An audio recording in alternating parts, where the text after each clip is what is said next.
আসসালামু আলাইকুম। এই ভিডিওতে আমরা দেখব ডেডলক হ্যান্ডেলের আরো একটি পদ্ধতি, ডেডলক প্রিভেনশন। আমরা আগেই জেনেছি যে ডেডলক ঘটার জন্য চারটি কন্ডিশন পূরণ হতে হয়: mutual exclusion, hold and wait, no preemption এবং সার্কুলার ওয়েট।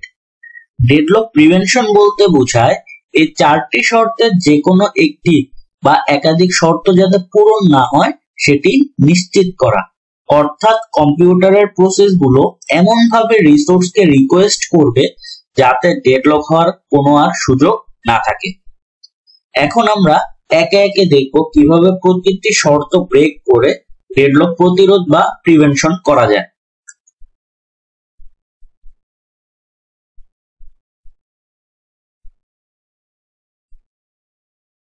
ডেডলক হওয়ার চারটি শর্তের প্রথম শর্তটি ছিল মিউচুয়াল এক্সক্লুশন।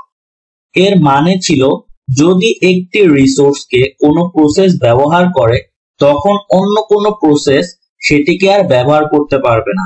অর্থাৎ একই সময়ে কেবল একটি প্রসেসই সেই রিসোর্সকে ব্যবহার করতে পারবে।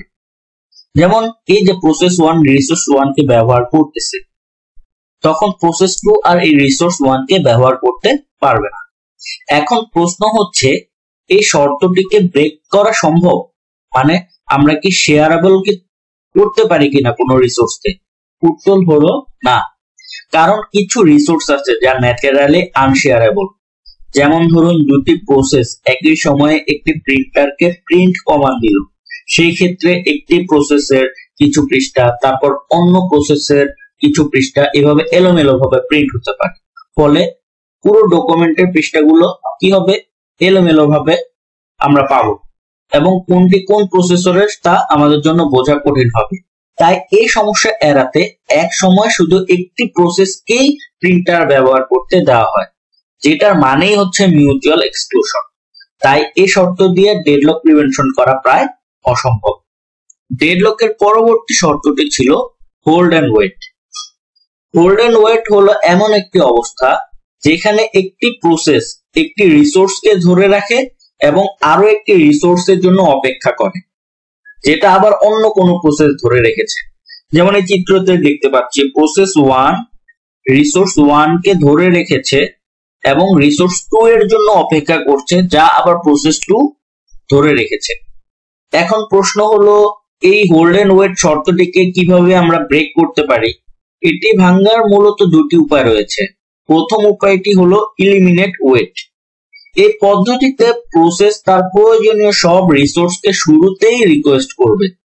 যদি সব রিসোর্স একসাথে পাওয়া না যায় তাহলে একটি রিসোর্সও তাকে অ্যাসাইন করা হবে না। যেমন প্রসেস 1 তার শুরুতে বলে দিবে যে তার রিসোর্স 1 এবং রিসোর্স 2 প্রয়োজন। এখন এই দুইটাকে যদি প্রসেস 1 কে একসাথে দেওয়া সম্ভব হয় তবেই প্রসেস 1 এক্সিকিউট হবে, তাহলে সেটাই হবে না। দ্বিতীয় উপায়টি হলো এলিমিনেট হোল্ড। এই পদ্ধতিতে প্রসেস যদি কোনো রিসোর্সকে রিকোয়েস্ট করতে চায় তাহলে আগে যেসব রিসোর্স সে হোল্ড করে রেখেছে সেগুলোকে তাকে ছেড়ে দিতে হবে।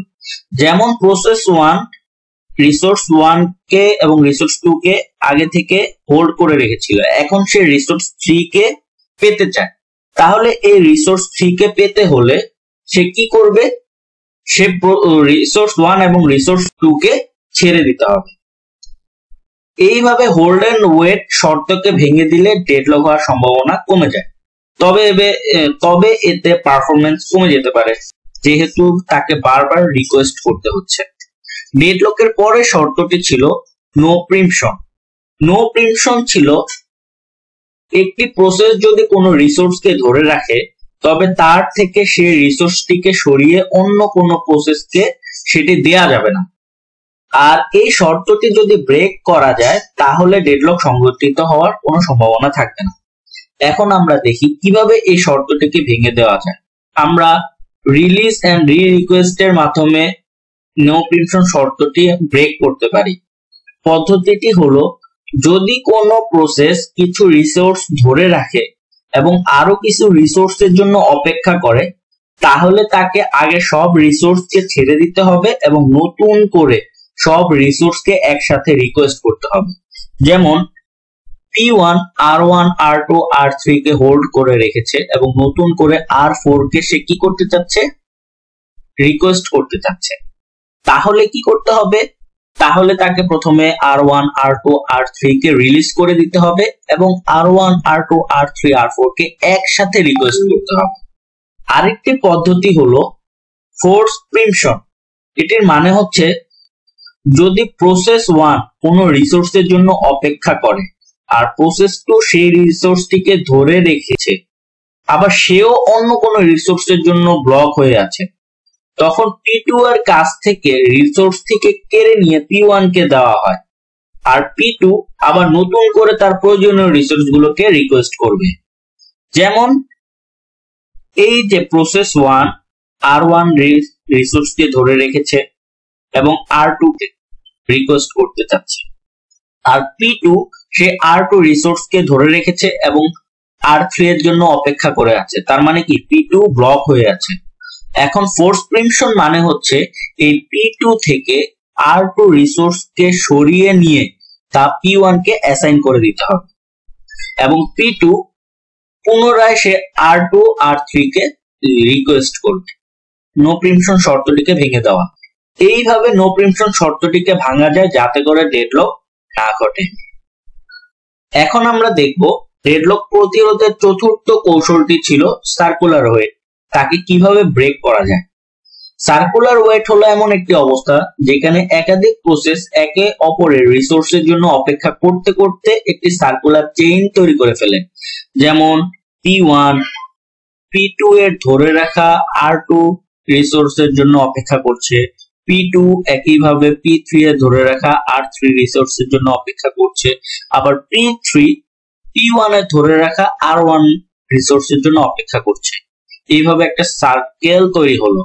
এই ধরনের সার্কেল তৈরি হওয়াকে বলা হয় সার্কুলার ওয়েট। এখন এই শর্তটি ভাঙার জন্য আমরা একটি পদ্ধতি ব্যবহার করি, সেটি হলো প্রতিটি রিসোর্সকে একটি নির্দিষ্ট প্রায়োরিটি বা নাম্বার দেওয়া হয় আর প্রতিটি প্রসেসকে বাধ্য করা হয় তারা কেবলমাত্র ইনক্রিজিং অর্ডারে রিসোর্সকে রিকোয়েস্ট করতে পারবে। যেমন প্রসেস 3, এই পিকচারটিতে আমরা দেখতে পাচ্ছি প্রসেস